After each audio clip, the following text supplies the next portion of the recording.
Alors ils ont tous poussé un ouf de soulagement et on est allé. Mais je crois qu'il y a un moment, si vous voulez, où dans la vision stratégique, il faut pouvoir se dire à un certain moment, moi je veux délivrer des services de tel type aux clients résidentiels, je veux délivrer tel type de clients aux clients entreprises, je dois avoir tel type de partenariat. Je ne peux pas faire tout seul, parce qu'on est trop petit, donc j'ai besoin de partenariat. Et enfin, au niveau international, nous avons développé quelque chose dont je vous ai parlé et qui était très profitable. Et effectivement, j'ai toujours combattu les idées qui consistaient à dire mais il faut acheter des trucs à l'étranger, il faut fusionner, il faut faire ceci, il faut faire ça. J'ai une liste de sociétés qui ont fait ça. Ils ont tous perdu des milliards. Là récemment, quand j'étais en roadshow en Italie, il y avait une société italienne qui avait été rachetée par Swisscom. Swisscom a perdu 3 milliards. Le patron de la société italienne était en prison pour fraude et les banquiers UBS étaient venus me voir pour dire il faut vraiment acheter ça. Ils avaient été voir certains membres de mon conseil en disant vraiment ça c'est le truc ce coup-ci vous pouvez vraiment pas rater, c'est vraiment intéressant. Mais 3 milliards de pertes pour nous c'est beaucoup. Donc, si vous voulez, il faut quand même faire attention un peu aux ordres de grandeur. Donc, si vous voulez, je crois qu'il faut avoir, par rapport à tous ces éléments-là, que ce soit du M&A international, que ce soit en fait des développements industriels, une vision stratégique et développer une vraie crédibilité en interne.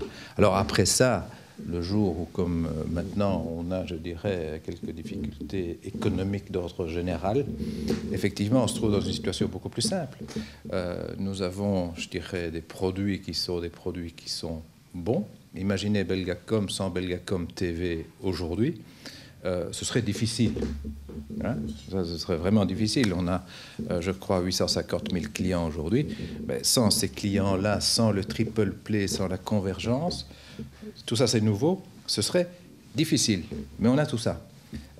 Au niveau de tout ce qui est service aux entreprises, on a aussi des produits de convergence qui ont été développés spécialement pour les entreprises.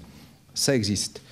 Nous avons un bilan qui est extraordinairement solide et nous avons la chance, je dirais, d'être un employeur reconnu comme étant un bon employeur.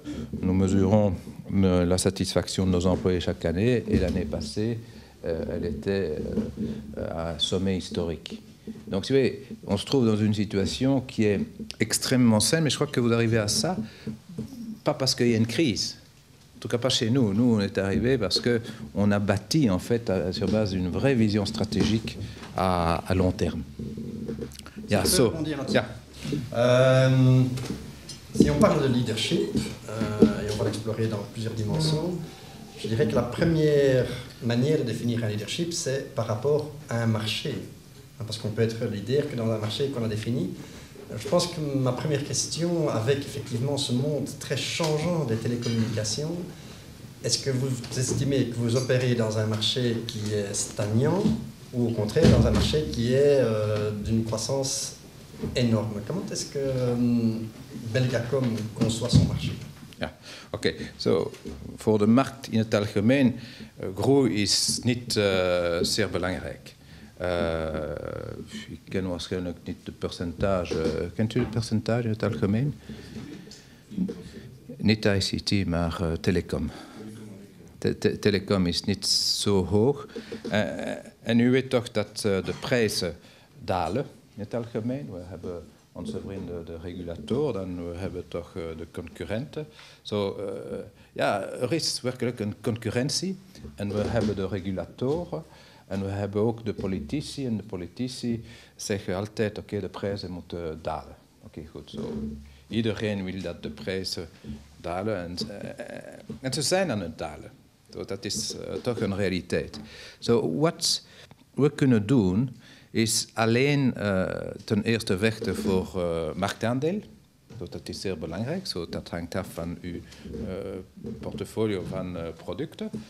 En ten tweede, u moet ook innoveren. Dat wil zeggen dat we moeten heel veel in innovatie werken, met nieuwe producten komen en dat verkopen. Ik ben er zeker van dat mensen bereid zijn om hetzelfde bedrag of zelfs meer aan Belgacom te betalen, maar voor meer diensten. Ze zijn niet bereid om hetzelfde bedrag voor dezelfde diensten. Dat is het verschil. We zijn daar met mensen die moeten innoveren met nieuwe ideeën. En we zien dat mensen betalen voor nieuwe ideeën. Nieuwe ideeën.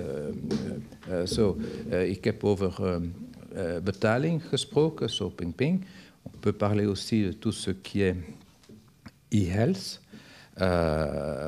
On peut parler de tout ce qui est, je dirais, la sécurité. Donc, si vous allez à Leuven, par exemple, à travers toute la ville, vous avez des caméras. Vous avez un centre de contrôle de la police qui est visité régulièrement par d'autres villes belges ou étrangères. Vous allez dire, j'aime pas les caméras, etc. Mais enfin, il y a quand même toute une série d'avantages à avoir des caméras. Et donc, je dirais, ça, c'est des caméras dans la ville. Il y a des caméras de surveillance, je dirais, pour les entreprises. Il y a des caméras qui peuvent se trouver chez des particuliers. Il y a une chose qui, moi, me paraît relativement claire. Si on ne met pas plus de caméras à Antwerp, là où vivent les Indiens actifs dans le diamant, tout le diamant d'Anvers va partir. Parce qu'il y a un élément pour les pays paniques, c'est leur sécurité physique. Et ça, ce sont des gens qui sont prêts à payer. Donc les clients, ils sont là. Il suffit d'aller les chercher. Mais il faut aussi qu'on ait en Belgique des règles, des législations sur la privacy qui tiennent la route. Alors pour le moment, on a des règles sur la privacy, comme quoi vous ne pouvez pas prendre des images de gens qui viendraient vous cambrioler. Mais par contre, le cambrioleur, il peut venir chez vous. Donc, si vous voulez, il faudrait revenir vers quelque chose qui tient la route. Sinon, tous ces gens-là, ils vont partir parce qu'ils sont mobiles. Eux, ils sont très, très pragmatiques. Et leur business se trouve quand même quelque part entre Londres et l'Inde aujourd'hui. Donc, c'est un élément critique. Et quand on parle, je dirais, aux autorités du pays, ils ne sont pas extrêmement sensibles. Ils sont très, très fiers du diamant d'Antwerp, mais de là à dire, j'avais développé une zone sûre pour ces gens-là. Une autre idée que je te donne, tu vois, comme tu nous invites, Bart, si j'ai bien compris.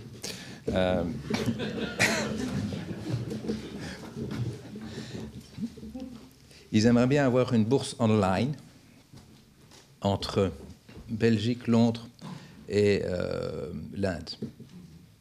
Il y a des tas de choses à faire avec... Très bien, maar laten we dan voortbouwen op, ik hoor in uw betoog zeer sterk het nadruk van luisteren naar waar de opportuniteiten zijn, waar de innovatie is, en daar dus innovatie. Dus mijn vraag, nog niet zo lang geleden hadden we hier aan hetzelfde podium Benoît Skeen, die heel fier ervan uitgaat dat Mobistar het boegbeeld is van innovatie in de sector van telecommunicatie. Wat is uw antwoord daarop? Hoe beschrijf jij de cultuur binnen Belgacom?